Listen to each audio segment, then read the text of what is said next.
Vamos fazer uma oração? Pai, nós queremos ouvir o Senhor, Deus. Queremos ouvir a Tua palavra. Deus, a Tua palavra ela é boa, ela é perfeita e ela é agradável. Que nessa manhã nós possamos ser ministrados pelo Senhor. Que não seja realmente uma palavra humana, Senhor, de homens, mas que o Senhor possa falar conosco de uma forma profunda, de forma individual, de forma como igreja. E nós não queremos sair da mesma forma, Pai. Nós oramos para que o Senhor fale de forma clara, de forma real, profunda, Senhor. Fala com cada um de nós. Em nome de Jesus, nós não aceitamos nada que venha nos impedir. Nós quebramos toda a estrutura de raciocínio, todo impedimento na mente, toda distração, todo cansaço excessivo. E nós declaramos que nós estamos abertos para ouvir o Senhor. Fale isso para Ele. Eu estou aberto para ouvir a Tua palavra. Aquilo que vem do Teu trono. Vem, Senhor, nessa manhã, em nome de Jesus. Amém? Glória a Deus, irmãos.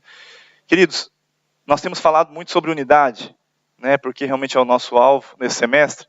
E hoje eu quero falar em um aspecto da unidade e o impacto que ela causa nas nossas vidas, né? Mas antes eu queria dizer e te fazer uma pergunta. Você tem vivido algum desafio nesses dias? Algum desafio você tem vivido?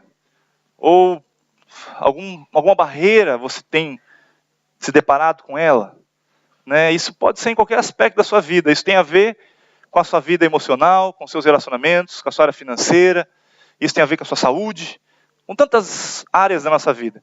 Mas essas barreiras, elas precisam ser superadas, ou derrubadas ou superadas de alguma forma. E muitas delas, na verdade eu penso que todas elas, devem ser superadas com o poder de Deus. Sabe, existe algo no nosso meio, muitas vezes, que nós temos dificuldade de superar algumas barreiras, porque a forma que nós tentamos superar é uma forma errada. Então, nós estamos, antes de nos converter, nós estamos numa posição, e essa posição é puramente natural. Toda a nossa vida, nós caminhamos por ali. Todos os meus pensamentos, as minhas atitudes são com base em algo natural. Se eu acho que é bom, eu faço. Se eu acho que é ruim, eu não faço. Eu tenho um alvo pessoal, de conquistar algo pessoal. E você caminha por esse natural. Isso é normal. Amém? Agora, existe uma outra posição, que é quando eu me converto. Convertendo ao Senhor, a Bíblia diz que nós somos uma nova criatura. E ser uma nova criatura fala que eu não sou mais a mesma pessoa que eu era antes de me converter. Essa nova criatura passa a ser um ser espiritual. Amém? Os irmãos concordam com isso? Então, esse ser espiritual tem a ver com que as minhas lutas, a minha forma de agir, não pode ser da mesma forma que era ali, onde eu não tinha me convertido ainda. Mas muitos de nós não conseguimos superar muitas barreiras. Por quê? Nós estamos aqui nessa posição, nós somos seres espirituais, estamos numa batalha espiritual e estamos tentando usar as mesmas armas naturais de quando eu não era convertido. E por isso nós tomamos bomba muitas vezes em algumas áreas. Por isso nós não avançamos, por isso nós não conseguimos superar. Porque nós estamos numa posição que nós devíamos fluir nessa unção espiritual, nessa forma espiritual, mas nós estamos usando as mesmas estratégias, as mesmas ferramentas que nós usávamos antes de nos convertermos. Amém? Os irmãos estão entendendo? E por causa disso, nós não conseguimos avançar, ou nós não conseguimos conquistar como deveríamos. Por causa disso, nós somos cristãos, mas ainda não somos vencedores.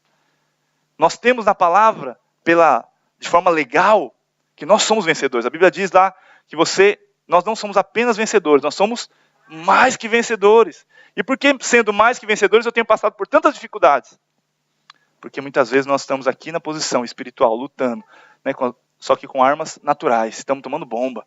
Então nós precisamos entender, existe uma forma de agir depois que nós convertemos. Não pode ser da mesma forma que era antes.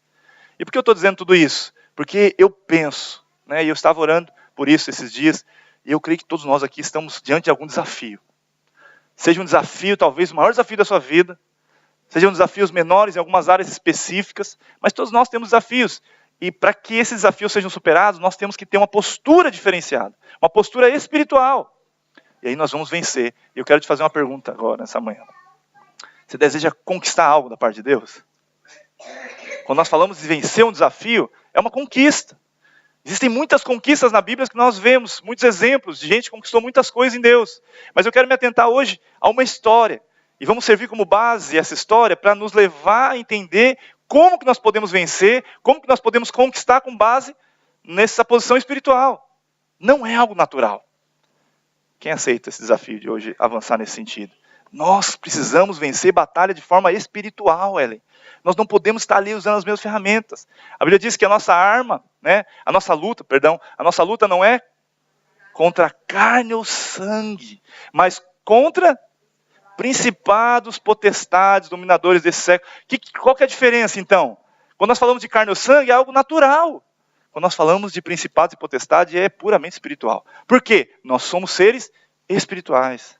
Você se tornou um com o Senhor. Ainda que você não consegue visualizar, né? Você está olhando para o seu irmão e fala assim, não, mas ele não é espiritual, né? Ele está aqui, eu estou vendo, você pode tocar, né? Mas nós temos uma nova natureza. Então essa nova natureza nos qualifica a viver uma vida espiritual, Christian. A viver de forma, conquistar coisas que naturalmente eu não consigo. E é disso que eu quero falar nessa manhã. Como que nós podemos conquistar as coisas de forma espiritual? E o exemplo que eu quero usar é a batalha de Gideão.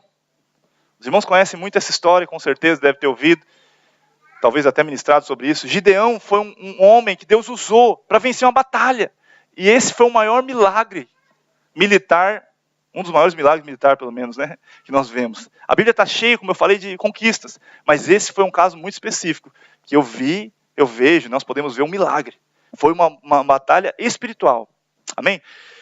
Abre a sua Bíblia lá, em Juízes 17, nós vamos contar agora para... Talvez você não conheça a história ainda. Juízes 17.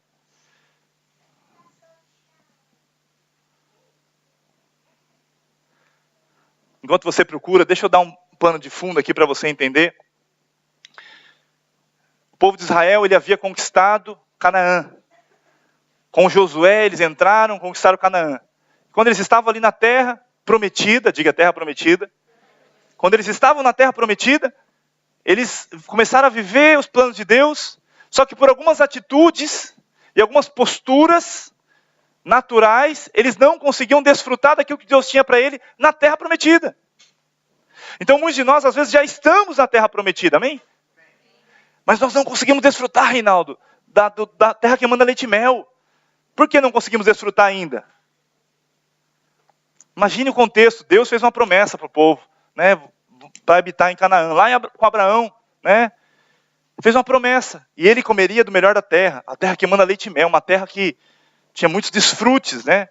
Eu sei que todos nós sonhamos com isso, né? Essa terra você pode usar para vários contextos, pode usar para o local onde você está inserido, pode usar para promessas que Deus te deu, mas de fato Deus tem promessas de bênção para você. Só que às vezes você está no lugar certo, como esse povo estava. Ele estava em Canaã, eles já estavam ali inseridos nesse contexto. Mas nesse momento, o povo estava sendo subjugado pelos midianitas. Os midianitas dominaram, venceram o povo de Israel e eles estavam sendo escravizados. Então imagine, eles estavam na terra da promessa, mas eles estavam sendo escravos. Irmão, que coisa pior do que isso? Por que você acha que isso acontece? Se a gente fizer uma analogia para o nosso contexto hoje, como que seria isso na prática? São cristãos como você e eu, pessoas que nasceram de novo, tiveram experiência com Deus, mas ainda vivem escravos em algumas áreas. Eu não estou falando isso de uma forma geral, talvez você já venceu e tem conquistado muitas coisas, glória a Deus por isso. Mas sabe, o diabo muitas vezes, o nosso inimigo, ele conquista alguma área da nossa vida. Ele vem, toma posse de alguma área porque nós permitimos, por alguma atitude, uma postura errada, e ele domina. E aí nós acabamos ficando escravos dele naquela área. Aí você pode usar qualquer exemplo, qualquer área da sua vida que talvez você ainda não conseguiu romper. Ainda é escravo. Mas nós podemos ser libertos, nós podemos avançar e conquistar essa terra que ainda está escravizada. Quem deseja isso nessa manhã? Nós precisamos avançar, ok? E nesse contexto o povo estava sendo escravizado. Mas por que ele estava sendo escravizado? Porque eles abandonaram a unidade. Eles não entendiam que Josué conquistou aquela terra através da unidade. Josué, que era o general, ele liderou aquele povo unido. Juntos eles conquistaram Canaã. Mas quando chegaram em Canaã, agora está tudo de boa. Estamos bem, entramos na terra prometida, agora cada um vive a sua vida. Foi isso que aconteceu com o povo de Israel. E porque cada um estava vivendo a sua vida, foram subjugados pelo inimigo. Foram escravos, se tornaram escravos. Então, nós precisamos analisar, talvez nós estamos inseridos num contexto parecido. Onde nós estamos na terra prometida, onde nós sabemos que estamos no centro da vontade de Deus, mas ainda estamos sendo escravizados. Por quê? Porque nós não estamos com a postura correta. Nós ainda estamos usando ferramentas humanas, né? Você abriu a sua Bíblia lá, Juízes 17, versículo 6. E aqui fala claramente qual era a postura que eles estavam tomando.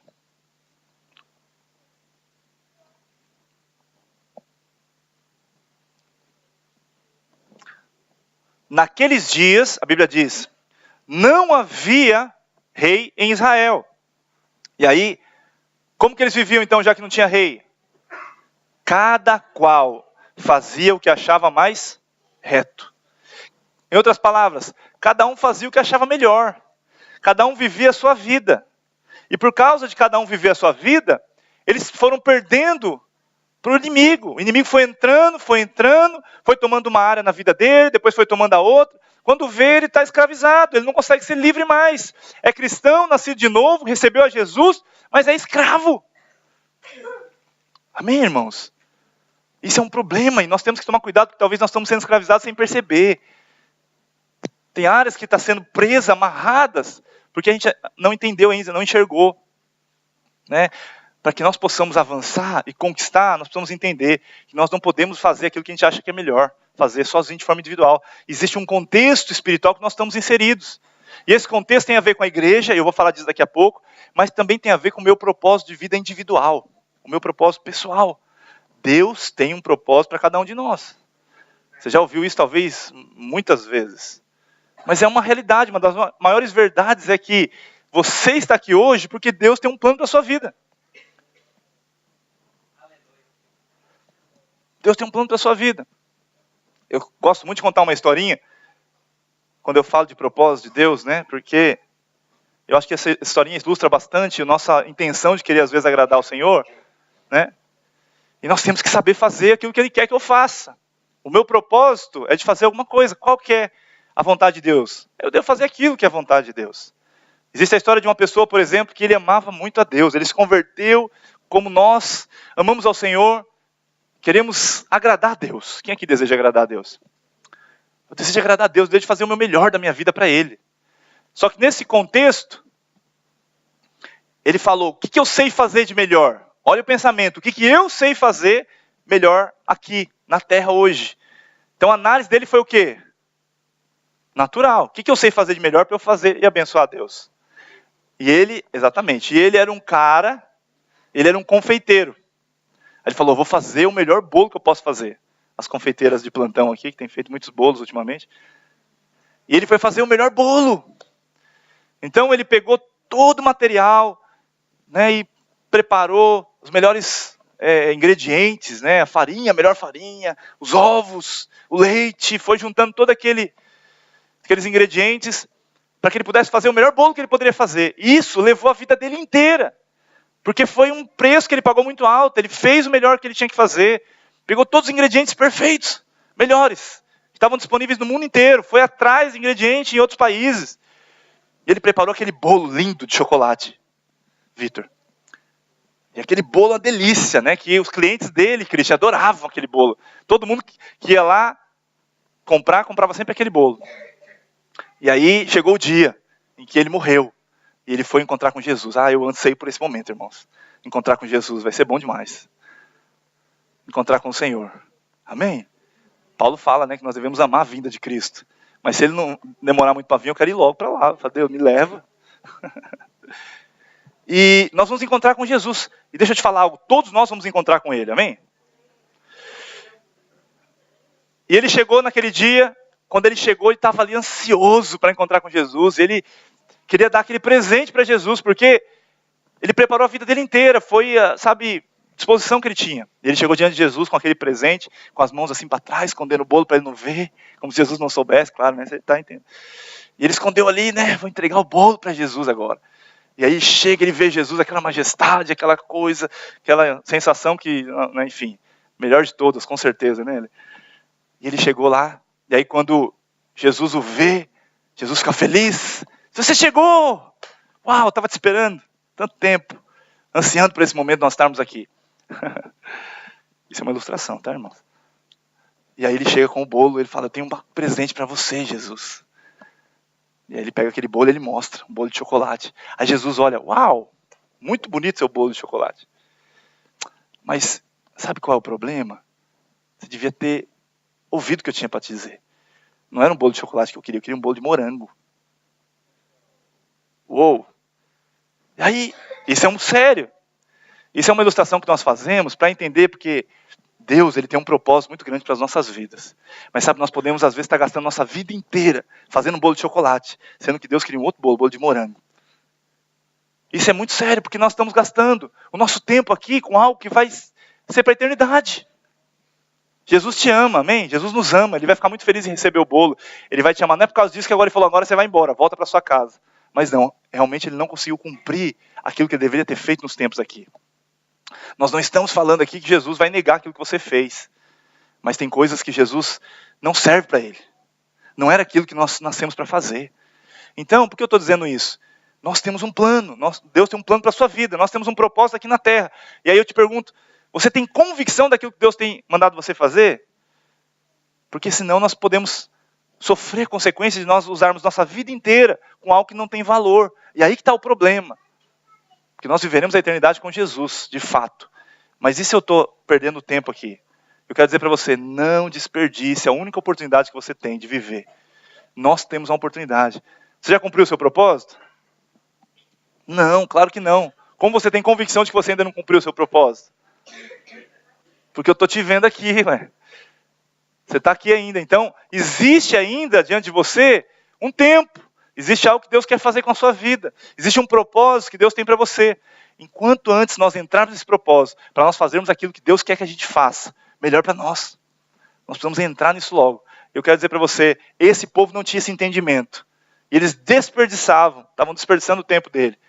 Porque cada um estava fazendo aquilo que queria. O que estava falando lá no versículo, no final do versículo? Cada um fazia o que achava mais reto. Ou seja, eu faço aquilo que eu acho que é bom fazer. Eu faço aquilo que me dá alegria. Eu faço aquilo que me dá desfrute, que me dá paz, que eu me sinto bem fazendo. Mas isso nos limita a vivermos as promessas de Deus. E isso nos faz ficar escravos, muitas vezes, do mundo. E pode ser que o que eu estou fazendo não tem valor nenhum diante de Deus. É o bolo de chocolate que eu estava falando. Você está fazendo, gastando sua vida inteira para fazer algo que, quando chegar diante de Deus, talvez não tenha tanto valor para Ele. E isso é um problema, meu irmão. Porque essa vida que nós estamos aqui vivendo é passageira. Essa vida é passageira. Nós estaremos... O nosso maior desfrute vai ser onde? Na eternidade. Nós passaremos o resto dos nossos dias com o Senhor. Então isso aqui é passageiro. Ainda que seja muito bom nós termos riquezas, ainda que seja muito bom nós termos relacionamentos saudáveis, e isso realmente é muito bom, e eu sei que Deus quer nos abençoar, mas vai ter algo lá na eternidade que é muito maior do que isso que nós temos vivido aqui. Então, falei para a pessoa que está do seu lado, não desperdice a sua única oportunidade.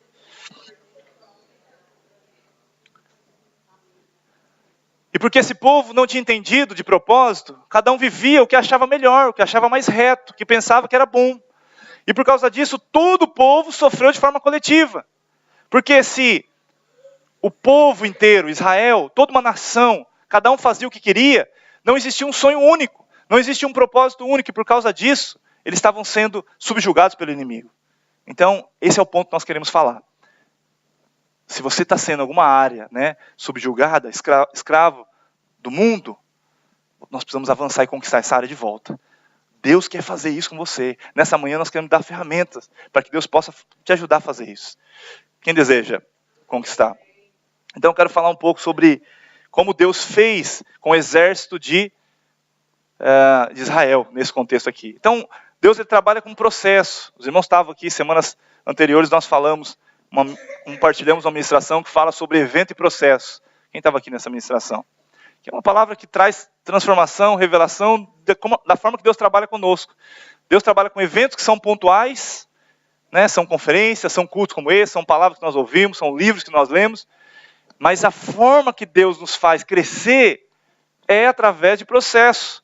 É quando nós entramos num processo, e ainda que aquilo seja difícil, o momento que nós estamos vivendo como igreja, ou como de forma pessoal, lá na frente nós colheremos fruto daquele processo.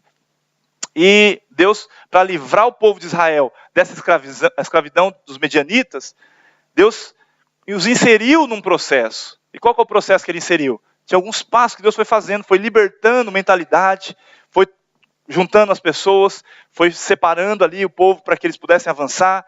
Deus fez todo um trabalho, e é isso que nós vamos falar aqui nessa manhã, né? Então, o primeiro passo que Jesus fez, vai lá em Juízes 6, versículo 7. Juízes 6, 7. Versículo 7.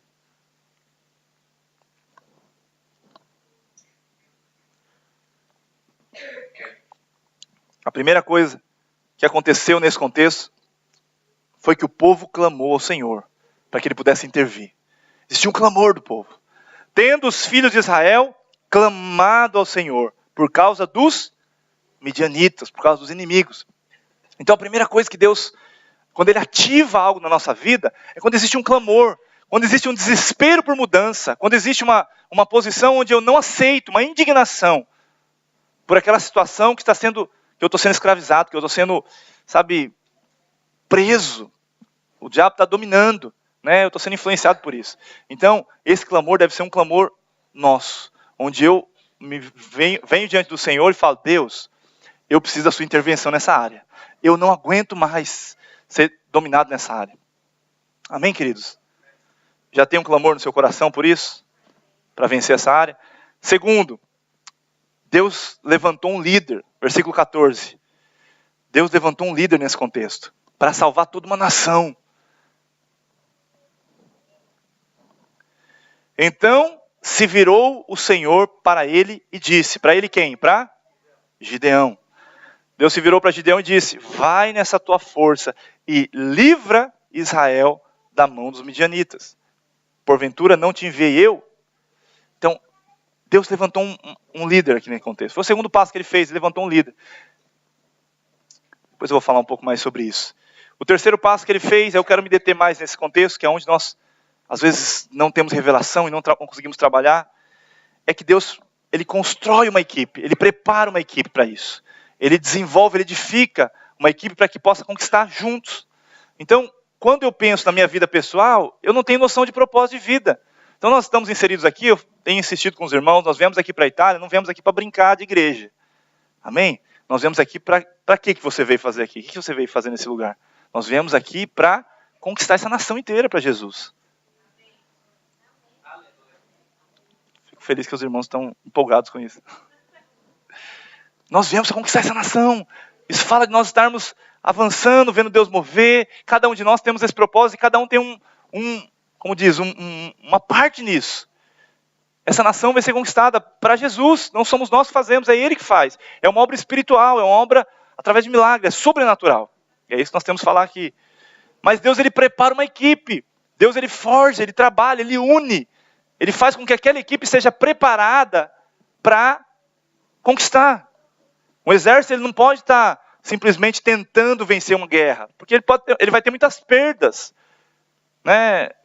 Não sei se alguém participou de militar além do Pedro aqui, alguém serviu o exército, por exemplo. Você não pode entrar numa guerra tentando, arriscando, né? Será que vai dar certo? Vamos tentar, esse negócio aqui, né? Vamos ver se deu certo, deu, se não deu, eu vou embora. Pode fazer isso, Pedro? Não, você tem que ir com todas as forças, com todo o seu potencial, na fraqueza, né, como Napoleão, né, foi uma estratégia de guerra de Napoleão, na fraqueza do outro, na maior fraqueza do inimigo, né? Então, isso fala do quê? Esse conjunto, é um trabalho em equipe.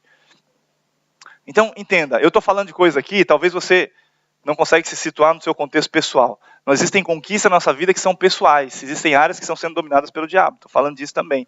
Mas existe uma área que é geral, que tem a ver com o nosso contexto como igreja aqui nesse lugar. Nós temos um propósito de conquistar essa geração. Eu vou falar mais daqui a pouco sobre isso. Mas essa questão da construção do propósito de Deus, Deus vem trabalhando no povo, né? Então olha que interessante. Primeiro Gideão, quando ele é chamado, Gideão ele chama um povo para ir junto com ele na batalha. E aí quantas pessoas apareceram ali? Quantos soldados estiveram dispostos a lutar junto com Gideão? 35 mil. Amém? Esse contexto, olha que interessante. Vamos ler aqui. Vamos lá, versículo 1. 7, desculpa. Vamos avançando aqui.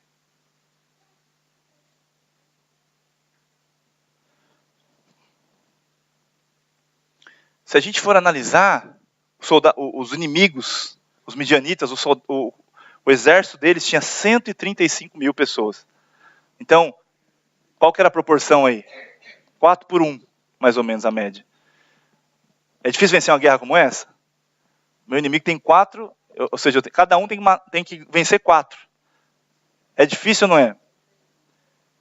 Praticamente impossível. Eu diria que se você tivesse pessoas muito bem preparadas, pode ser que você até ganhe essa guerra. Mas é muito difícil. Mas ainda é possível. Agora vamos ver. Nesse contexto, Deus entra em cena. E aí ele fala no versículo 1. Olha que interessante. Agora vamos ver o negócio ficar mais impossível, né? Bom, então, Jerubbaal, que é Gideão, se levantou de madrugada e todo o povo que com ele estava e se acamparam junto à fonte de Horebe, da maneira que o arraial dos midianitas lhe ficava para o norte, no vale defronte do outeiro de Moré. E aí o versículo 2, disse o Senhor, diga assim, disse o Senhor. Então, o que aconteceu nesse contexto? Gideão estava preparando o exército dele, estava chamando todo o povo que queria fazer algo. Mas aí Deus falou assim, não, peraí, deixa eu intervir nesse negócio aqui. Tem alguma coisa tem um princípio espiritual que esse povo precisa aprender, que eles ainda não entenderam. Eles estão achando que é tudo festa, vamos juntar o povo aqui, vamos sair guerreando por aí. Não é assim. Deus tem uma forma de trabalhar. Lembra que nós falamos? Nós, às vezes, tentamos lutar de forma natural, porque nós achamos que é simplesmente fazer o que todo mundo fez. Ah, todo mundo está fazendo dessa forma, eu vou e faço. Mas não é assim. Nós temos estratégias que Deus nos dá para contextos específicos. Então, nesse contexto aqui, Deus intervém, Caíto. Ele fala, não, peraí, deixa eu preparar esse povo de uma forma correta. E aí, versículo 2, disse o Senhor a Gideão, é demais o povo que está contigo. Então nós falamos que já era praticamente impossível vencer 4-1. Aí Deus fala, mas é demais esse povo. E aí, irmãos, esse é o contexto que Deus fala algo para nós, que a gente entra em conflito. Você já passou em algum momento da sua vida nesse conflito? Algum momento que Deus te fala para fazer algo, você fala, mas não tem sentido isso que Deus está mandando fazer. Gideão está juntando todo o exército, e aí Deus fala assim, não, esse povo é demais, tem muita gente aí. Irmãos, fala se tem sentido isso. Nenhum. Porque se ele está querendo mais pessoas, quanto maior é o exército, maior a possibilidade de vencer a guerra. Mas Deus entra no negócio e fala assim, não é dessa forma que você está fazendo. Tem muita gente aqui, nós precisamos fazer uma seleção melhor nesse negócio aqui. Irmãos, isso fala daqueles momentos que nós estamos lutando, fazendo algo, tentando vencer aquela área, né? Aquele domínio do diabo nas nossas vidas, do inimigo. E nós queremos fazer uma coisa, nós sabemos como é a forma de fazer. E aí Deus fala assim, não, mas não é assim, você vai fazer desse jeito aqui. Aí a gente grita, ah! Mas não é desse jeito, eu estou acostumado a fazer desse jeito. Mas quando nós queremos verdadeiramente entrar de forma espiritual no negócio e ver os milagres acontecendo, nós precisamos entender qual é a estratégia de Deus. Qual é a forma que Deus trabalha. Não é uma forma natural, como eu penso, mas é uma forma espiritual. E muitas vezes essa forma espiritual é loucura, não tem sentido. Como é que eu vou lutar uma guerra e eu vou diminuir a quantidade de soldados? Os irmãos estão entendendo o contexto? Eu queria que, à medida que nós falamos aqui, você começasse a visualizar essa guerra, essa luta que você tem pessoal, né? E também como igreja. Não tem sentido muito isso, naturalmente falando. Por que não tem sentido? Porque a nossa análise muitas vezes é natural. Nós precisamos entrar no ambiente espiritual, falar se Deus falou, eu creio, porque essa é a melhor forma. Eu vou reduzir o exército, mas essa é a melhor forma, porque foi Deus que disse. E se Deus disse, nós vamos vencer. Versículo 2 novamente, disse o Senhor a Gideão, é demais o povo que está contigo, para eu entregar os midianitas nas tuas mãos. Israel poderia se gloriar contra mim. E aí ele fala um princípio também aqui importante que nós temos que tomar cuidado. Qual que era a preocupação de Deus? Ele estava também preocupado, além de vencer a batalha, é claro, mas com o povo. Qual que é o princípio que eles estavam caminhando? Qual que é a forma que eles viviam a vida cristã? E aí ele fala aqui, nesse contexto, né? Há um perigo aqui, né, de Israel se gloriar contra mim. Né, dizendo, o que ele poderia dizer, Israel? A minha própria mão me livrou. Nossos soldados são bons demais. Nós vencemos esse povo, nós ganhamos esse povo. Sabe, essa é uma preocupação de Deus, que Deus não está preocupado apenas com você vencer a batalha, irmãos. Ainda que Ele quer fazer você um vencedor. Mas Ele está preocupado, será que ele tem crescido, espiritualmente falando? Será que ele está sendo uma pessoa madura? Será que ele está entendendo o que ele está fazendo? E principalmente que a glória sempre é dele. Então, a forma que Deus agiu aqui era de forma sobrenatural. Deus quer fazer um milagre na sua vida. Tem áreas na sua vida que precisam romper e você precisa viver o sobrenatural. Mas para que isso aconteça, você precisa entrar na forma que Deus faz. Não é a nossa forma, é o que Ele disse, é a forma que Ele quer fazer. E aí você vai colher milagres. Você vai ver Deus se manifestando na sua vida de forma que você nunca viveu antes. Isso tem a ver com conceitos e paradigmas que estão aqui. Nós às vezes trazemos paradigmas que nos travam, impede a gente de romper, de ir além. E nós vivemos uma vida muito natural, nesse lugar aqui, natural. Sendo que Deus quer te levar a viver coisas muito grandes. Quem aqui tem sonhos grandes em Deus? E isso tem a ver com algo que Deus já plantou aí dentro de você. E se Ele plantou, o mesmo Deus, né, que opera, né, o desejar, é o mesmo Deus que opera o realizar. Se Ele colocou esse desejo no seu coração, é que assim que vai ser. Deus falou para Gideão aqui, vocês vão vencer os midianitas. Você vai ser o líder. Mas não é da sua forma, é da minha forma. Deixa eu entrar no negócio, deixa eu fazer. E aí, isso fala de não há impossíveis para Deus. Diga aí para a pessoa que está do seu lado, não existe impossíveis para Deus. Se Deus te falou, é possível, é real, vai se cumprir. Creia até o fim. E aí ele começa a fazer a seleção do povo aqui, né? Então, versículo 3. Apregou, pois, aos ouvidos do povo, dizendo, quem for tímido e medroso, volte e retire-se da região montanhosa de Gileade. Então voltaram do povo 22.000 e 10.000 ficaram. Então dos 32.000 que tinha, lembra que nós falamos lá, existiam 32.000, o exército de Gideão ali, do contexto do povo de Israel, e 135.000 do inimigo. E aí ele fala uma coisa aqui tão importante. Aquele que for tímido e medroso, volte. Ele faz um desafio. Todo mundo aqui. Então, como que seria isso na prática? Ele chamou todo mundo e falou assim, se você é tímido, se você é medroso, você pode ir embora. Essa foi as palavras que ele usou aqui, que Deus falou para ele. Mas o que significa esse ser tímido e o que significa esse ser medroso? De forma espiritual, no nosso contexto aqui. Quando que você tem medo? Quando que você se torna alguém medroso ou tímido? Primeiro que quando você olha para si mesmo. Não tem como eu ser medroso se eu sei que é Deus que está fazendo. Davi, todo mundo ali, os soldados ali em Israel, estavam com medo de Golias. Todo o povo. E eles eram soldados preparados. Por que eles estavam com medo? Porque eles estavam achando que era eles que iam lutar com o gigante lá, Golias. Mas levantou um jovem, né, que nem era preparado para a guerra, mas que ele entendeu que ele não estava lutando, não era ele mesmo que ia lutar. Por que ele não tinha medo? Porque ele sabia que ele estava indo em nome de quem?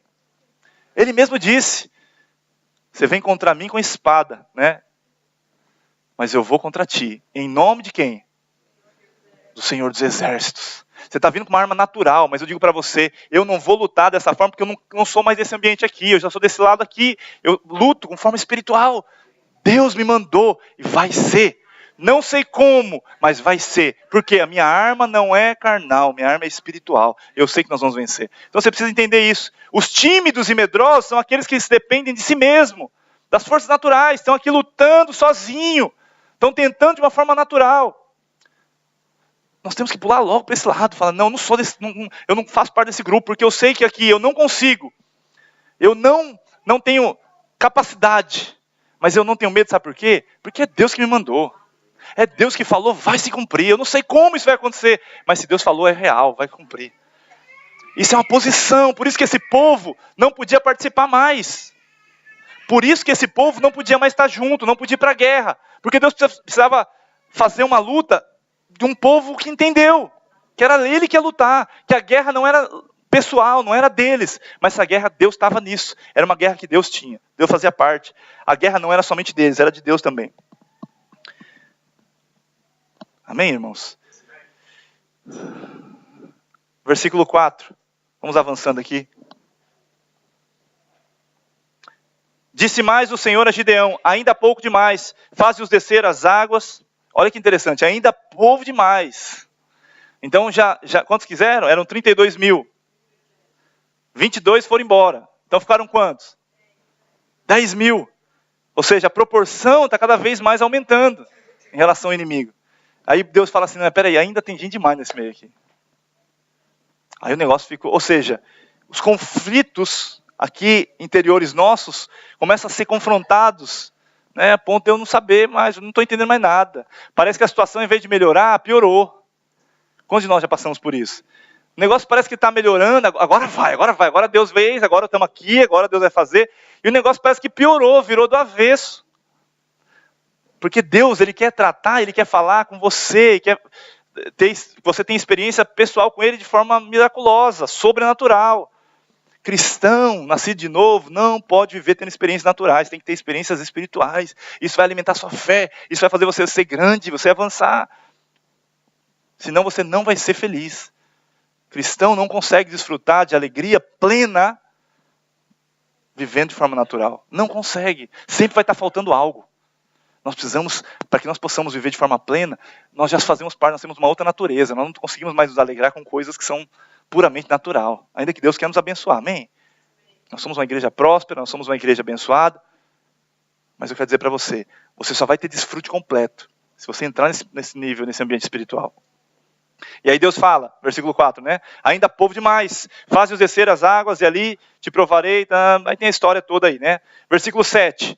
Então disse o Senhor a Gideão, com esses 300 homens que lamberam a água, eu vos livrarei. Risca aí na sua Bíblia, eu vos livrarei. O que isso significa? Deus estava dando a promessa, falou assim, eu vou livrar você. Com esses caras aí, com esses 300. Irmãos, isso é sobrenatural ou não é? Antes tinha 32 mil pessoas, agora são só 300. Como é que vai vencer? Com 300, faz a proporção aí.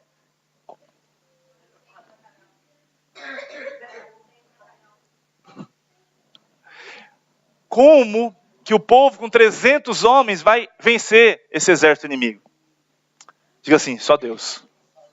Já teve algum momento na sua vida que você falou assim, não, só Deus. Só Deus, só Deus.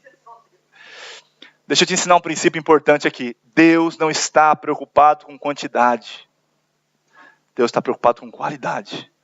Não adianta você estar fazendo muitas coisas ao mesmo tempo.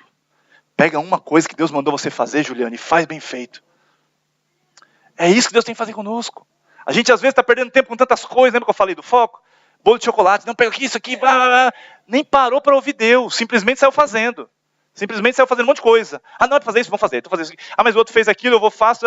E aí começa a fazer várias coisas ao mesmo tempo e não é a quantidade de coisas que vai agradar a Deus, irmão. Pega aquilo que Deus mandou você fazer hoje, faça bem feito. É isso que Ele está falando para o povo aqui. Não adianta você ter um monte de gente aqui. Esses 300 é suficiente. É isso que eu vou fazer. Com esses 300 que eu vou fazer um sobrenatural. Um milagre, um mover de Deus. É através disso. Essa é a forma que Deus age, não é de uma forma natural. E aqui, existe um contexto específico que eu queria falar, um aspecto importante, que foi Deus que escolheu a equipe. É interessante que nós muitas vezes queremos escolher as pessoas que nós queremos que esteja conosco, vamos dizer assim, ou que a gente esteja com eles. Então é muito comum a gente selecionar, Reinaldo. Não, peraí, eu quero estar assim, esse povo aqui, eu faço aqui. E aí você vai preparando e formando o seu conjunto de pessoas, os seus relacionamentos. Eu quero dizer algo para você, presta bem atenção no que eu vou te dizer. Nós não conhecemos o coração das pessoas e muito menos o futuro que Deus tem, o plano que Deus tem para essas pessoas. A nossa escolha é limitada àquilo que eu estou vendo. A minha escolha é limitada. Quando Samuel foi ungir Davi, o que o pai de Davi falou, Jessé? Ele nem chamou Davi, não está nem aí com Davi. Falou, tem um monte de filho aqui, tudo preparado. Esses caras aqui, pode escolher, qualquer um. Aí Samuel foi olhando e Deus foi falando, não é. Por que Samuel foi falando que não era? Porque Samuel estava conduzido por Deus. A vontade de Deus tinha que ser colocada na frente, porque Samuel era um profeta, Samuel era sensível a Deus. Ele falou, não posso escolher o que eu acho que é bom. Eu tenho que escolher aquilo que Deus mandou escolher. Aquilo que Deus está me conduzindo. E aí ele foi lá e falou, você não tem mais filho aqui não? Porque Deus falou que não é nenhum desses aqui que estão preparados. Ah, Jessé falou, eu tenho lá, que está lá, cuidando das ovelhinhas lá. Falei, então traz ele aqui. Aí quando trouxe era ele, Davi. Irmãos, então, o que eu estou dizendo com isso? Nós temos que tomar muito cuidado com a forma que nós escolhemos. Né? As coisas que Deus tem nos dado. Nós temos que estar no lugar onde Deus colocou. Onde Deus quer que a gente esteja. De acordo com o propósito que Ele tem para nós. Nós escolhemos pelo que nós podemos perceber. De forma visual, daquilo que nós olhamos e tudo mais. Mas Deus escolhe pessoas por princípios. O que é escolher pessoas por princípio? Ele quer fazer algo na sua vida. Ele alinha pessoas que você nem esperava estar junto com você. Já teve alguma experiência assim? Chegou alguém na minha vida e falou, eu nem sei de onde veio essa pessoa, não sei de onde que ele é, mas parece que eu sinto algo diferente com isso. Por quê? Porque Deus está alinhando. É aí que está o poder de Deus. É esses 300 que vão fazer a diferença na sua vida, no seu propósito inteiro. Existiram pessoas que eu me relacionei na minha vida cristã, eu falo pessoal porque são experiências que todos nós passamos quase que diariamente, que nós nos relacionamos, que são pessoas que não agregou muito. Foi bom estar com eles, foi muito bom, foi divertido, mas não tem a ver com o propósito de Deus na minha vida. Existiram pessoas que eu não fui atrás, que eu não procurei. Deus alinhou Pedro. E sabe o que acontece? Há um poder espiritual por trás disso, porque são alinhamentos de Deus. Davi foi entrar dentro lá do reinado. Quem era o rei, que era Saul, queria matá-lo. Mas daí Deus levanta alguém dentro da casa lá. Fala, já que Saul rejeitou, eu tenho um preparado aqui. Aí Jonatas se tornou amigo de Davi. Isso foi poderoso, irmão. Essa unidade foi poderosa. Então deixa eu dizer algo para você. Não fica tentando escolher. Eu sinto que Deus quer nos levar a avançar. Sabe, a nossa escolha não pode ser humana. Não pode ser, eu estou achando que é assim, estou agradável aqui. Vai orar. Vai sentir Deus fazer. Vai permitir Deus agir e permitir Deus intervir na sua vida. Quando nós permitimos Deus intervir na nossa vida, como Ele fez aqui, escolhendo os 300, aí sim a vitória, a conquista. Então, eu estou te entregando uma pérola espiritual. Você precisa entender isso, porque isso vai fazer diferença na sua vida. A escolha de Deus, nós escolhemos muitas pessoas, nossas escolhas são muito falhas. Alguém já escolheu alguma coisa errada aqui uma vez? Já falhou? Nossa, quantas vezes? Por quê? Porque as nossas escolhas são naturais. Mas deixa eu dizer algo para você, presta bem atenção no que eu vou dizer, crente, nasci de novo, cheio da unção da vida. As escolhas de Deus são infalíveis. Se Ele falou, agarra nisso que Ele falou. São infalíveis, velho. Não tem como falhar. Porque tem propósito. Deus escolhe pessoas por princípios, por propósitos. Existe um homem de Deus que eu admiro muito, que ele sempre fala isso. Deus alinha pessoas por propósitos. Pessoas são alinhadas por um de propósito. Não é porque é bom, agradável. Depois se torna agradável, quando vai conhecendo melhor, com certeza. Porque as coisas de Deus também não são ruins, não são coisa chata. Mas Deus alinha pessoas porque Ele tem algo poderoso para fazer na sua vida. E Ele alinha Jonatas e Davi. Para quê? Para que eles possam cumprir a vontade que Deus tinha, né? E o quarto passo que Deus faz aqui, é o último, né? A estratégia da vitória. Qual que é a estratégia que Deus usou aqui com o povo, para que eles pudessem conquistar? Viver a unidade. O princípio básico que Deus ensina com esse povo, com esse exército, é que eles tinham que ser um, ter o mesmo sonho, ter o mesmo propósito. E isso que fez a diferença para que eles pudessem vencer, ainda que eles fossem minoria, ainda que fosse impossível vencer aquele exército numeroso. A unidade fez a diferença. Vamos ver isso na prática. Juízes 7:16, Caíto. Então, repartiu os 300 homens em 3 companhias, e deu-lhes a cada um nas suas mãos trombetas, cântaros vazios e tochas. Eu não vou entrar muito em detalhe. Cada um desses aqui tem uma simbologia, né? A trombeta fala de pregar o evangelho, você abrir a boca e falar, declarar o evangelho, né? Os cântaros vazios com as tochas é de você se esvaziar, liberar. E a tocha dentro fala de algo queimando dentro de você. Então, para que você possa cumprir o propósito de Deus, você deve anunciar o evangelho, abrir a sua boca e declarar. Mas ao mesmo tempo, você deve ser alguém, um cântaro vazio, mas que dentro queima o poder do Senhor. O fogo do Espírito te conduz. Essa chama que acende, você não sabe de onde vem. Você só sabe que queima dentro de você. Isso representa o que Jesus fez, né, alguns anos depois. Mas eu não vou entrar nesse detalhe hoje. Versículo 17. E disse-lhes, olhai para mim. Isso foi Gideão dizendo para quem? Para o povo. Olhai para mim e fazei como eu fizer. Isso fala do quê? De unidade. Fazei como eu faço. Fazei como eu fizer. Chegando às imediações do arraial, como fizer eu, assim fareis. Ou seja, é fazer a mesma coisa. É nós estarmos juntos, alinhados, né? Quando eu tocar a trombeta e todos os que comigo estiverem, então vos também tocareis a vossa ao redor de todo arraial e direis, pelo Senhor e por Gideão. Então olha que interessante, 2 coisas aqui que a gente vê nesse contexto. Primeiro é que Gideão desafia, vocês vão fazer o que eu fizer. Porque o poder está nisso, na unidade. Se vocês fizerem o que eu estou fazendo, em outras palavras, se nós juntos, presta atenção no que eu estou dizendo para você, se todos nós juntos aqui começarmos a olhar um alvo, um propósito específico, um sonho, juntos, nada pode nos parar. As portas do inferno não prevalecem contra a igreja. A igreja é o quê? Unida. Não cada um fazendo o que achar o melhor. Porque senão vai ser escravo do mundo mesmo. Nós estamos unidos aqui, nós estamos nos alinhando. Né? Os 300, lá eram 300, aqui são, né, dezenas aqui. E vai aumentar, eu sei. Em nome de Jesus vai aumentar muito. Eu sei, tenho essa convicção disso, porque Deus, isso é de Deus, não é nosso não é humano. Mas eu vou dizer algo para você, juntando esse povo, fazendo a mesma coisa, eles vão vencer. Esse era o princípio que Gideão estava passando aqui. Mas ele também fala aqui no final, né? Vos tocareis a vossa, né, a trombeta, no caso, ao redor, e direis, pelo Senhor e por Gideão. Isso fala de seguir direção, isso fala de estar alinhado com o líder.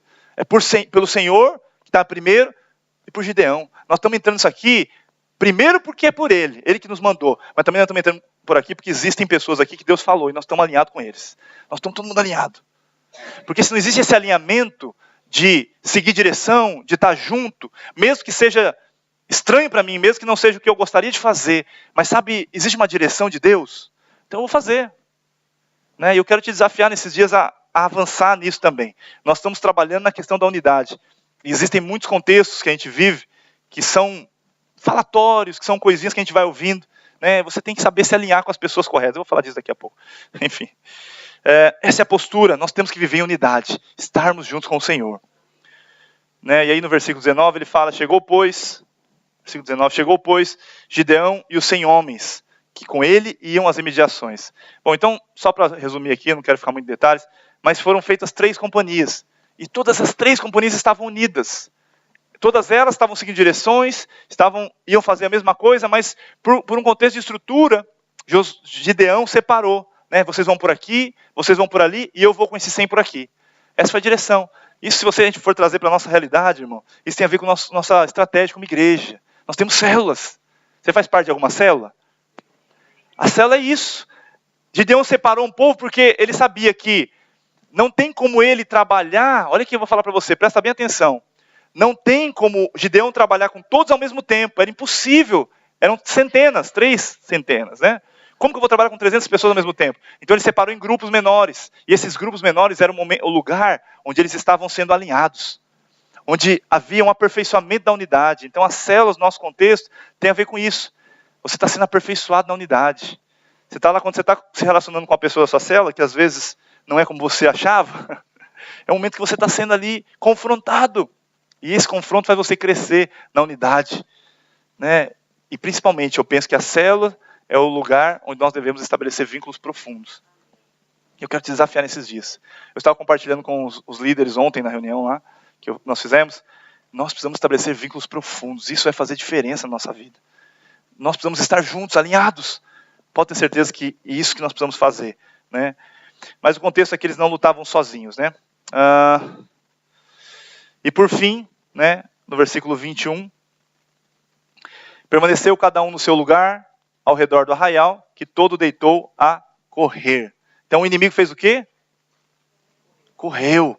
Correu e gritou e fugiu. Ao soar das 300 trombetas, o Senhor tomou a espada de um contra o outro. E isto em todo o arraial que fugiu rumo de... Enfim. Olha o resultado. Esse resultado é tremendo. Fala-se isso na espiritual. O povo de Gideão, né, os soldados não foram atrás de nenhum. Eles simplesmente trocaram trombeta. Quebraram os cântaros, começaram a trocar trombeta e gritar. Nesse contexto, o que aconteceu com o povo? O inimigo fez o quê? Fugiu, gritou desesperado. O que é isso? O que eu quero dizer com isso, irmãos? Quando nós entendemos que as nossas armas são espirituais, quando nós estamos debaixo da direção de Deus, para ser conduzido pelo espiritual, os nossos inimigos, eles não têm reação. Ele não sabe o que fazer, ele ficou perdido. Que vitória mais louca que é essa? Eles mesmos se mataram entre eles e fugiram. Essa guerra, irmãos, que nós estamos passando muitas vezes de forma individual e como igreja, é uma guerra espiritual. E essa guerra espiritual tem a ver com respostas espirituais que nós damos. E aí você vai ver o agir espiritual de Deus. O milagre acontecendo. Você não sabe de onde vai vir. Você não sabe como fazer. Às vezes Deus te pede para fazer uma coisa simples. E você acha, não, mas tem que ser dessa forma. Você quer pegar suas armas naturais para querer vencer. Mas Deus fala, não, é só você pegar o cântaro, quebra o cântaro e toca a trombeta. É só isso que eu quero que você faça. O resto deixa comigo que eu faço. Quantos de nós impedimos ou limitamos Deus de fazer porque nós estamos ainda lutando com a nossa arma? Então eu quero chamar você nessa manhã, te desafiar a entrar nessa batalha, nessa conquista com armas espirituais, usando a unidade da igreja. Não fique sozinho, alinhe-se a pessoas que Deus está colocando no seu caminho. A célula é imprescindível para isso. Eu posso testemunhar na minha vida que o que fez diferença na minha vida para chegar onde nós estamos hoje foi a célula, foi o lugar onde nós fomos trabalhados, foi o lugar onde nós demos a resposta. É isso que faz a diferença, são vínculos profundos, são relacionamentos que eu começo a entrar e buscar as coisas de Deus juntos. Isso faz a diferença na nossa vida. Amém? Eu queria que os irmãos ficassem de pé. Gustavo, você pode vir para o teclado aqui, por favor?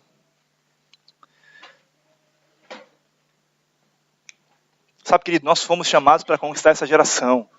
Nós não estamos aqui apenas brincando de ser igreja. Não converse agora, eu queria que nós orássemos. Mas antes de orar, sabe, nós precisamos crer que Deus nos chamou para algo. Você não está aqui em vão. Você não está aqui perdendo tempo da sua vida. O povo estava lá sofrendo, sendo escravizado, porque cada um estava defendendo o seu interesse pessoal. Nós somos chamados para defender os interesses do reino de Deus, dos céus. Mateus 6,33 diz assim: buscar em primeiro lugar o reino de Deus, e todas as demais coisas vos serão acrescentadas. Buscar em primeiro lugar o reino de Deus e a sua justiça. Quando nós buscamos o reino de Deus em primeiro lugar, nós somos abençoados. A bênção está em você estar ali, no centro da vontade de Deus. Deus vai te abençoar, com certeza Ele vai te abençoar. Mas eu quero dizer para você, nesse tempo que nós estamos aqui, nós devemos aproveitar poucos anos que nós temos ainda de vida. Não sabemos quantos anos são ainda. Mas que nesse tempo a gente possa dar o nosso melhor para Deus. Mas não o que a gente acha, mas sim aquilo que Ele tem para nós. Deixa eu te dizer algo. Deus não está procurando grandes guerreiros, habilidosos. Porque muitas vezes para a gente ir para a guerra a gente acha que é isso. Se eu tiver um exército onde os guerreiros são assim, fora do normal, são habilidosos, fora da curva, como dizem, né? São guerreiros que têm algo a mais. É isso que nós procuramos, sim ou não? Nós queremos sempre o melhor, né? Nós queremos escolher aquilo que a gente acha que é melhor. Então, quero dizer para você uma afirmação aqui. Deus não está preocupado com guerreiros habilidosos, não. Pessoas que são extraordinárias. Deus procura aqueles que desejam se tornar um com Ele e com a sua igreja. São esses os que fazem história e se tornam grandes vencedores. Para que você possa marcar a história, você precisa entender, você faz parte de um contexto que Deus te inseriu. Para que você seja vencedor, a vitória não é sua, a vitória não é minha, a vitória é nossa. A vitória é do contexto, é da igreja. Esse povo venceu com base na unidade. Onde Deus vê a unidade, Ele abençoa. Ele faz os exércitos inimigos se bater cabeça entre eles. Eles perdem, não tem nem reação, não tem nem o que fazer. Eles não fizeram nada, nem foram para cima dos 300. Porque havia um poder espiritual sendo liberado. Havia um ambiente que Deus preparou, com base nos princípios dele. Não precisamos de muitos, e sim precisamos viver como um só corpo. O nosso lado sempre vencerá e será maior que o outro lado, porque temos o Senhor conosco e somos um só com Ele. A unidade sempre vencerá. Ainda que os inimigos pareçam maiores, faça como Davi. Fala, eu não vou entrar no seu contexto de arma natural. Você vem aqui com arma, com espada. Eu venho diante de você com o nome do Senhor dos Exércitos. Sabe, eu queria que você fechasse seus olhos. Agora nós vamos orar. Oh, Jesus. Ora, fala com o Senhor, se tem alguma área na sua vida que você precisa conquistar, precisa vencer. Eu queria que você abrisse seu coração agora e falasse com Ele. Feche seus olhos, fale com Deus. Se você precisa de uma intervenção divina, se você crê que Deus pode mover, talvez você não está desesperado para a mudança na sua vida ainda, talvez não chegou no ponto de você estar indignado, de você querer assim, uma intervenção já.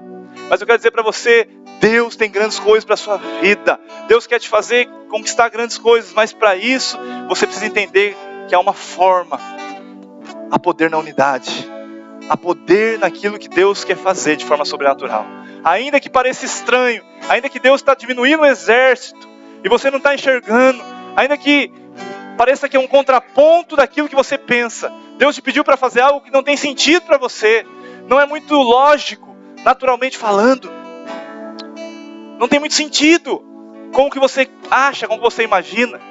Decida crer no Senhor e falar: com esse exército de 300 nós vamos vencer, Senhor?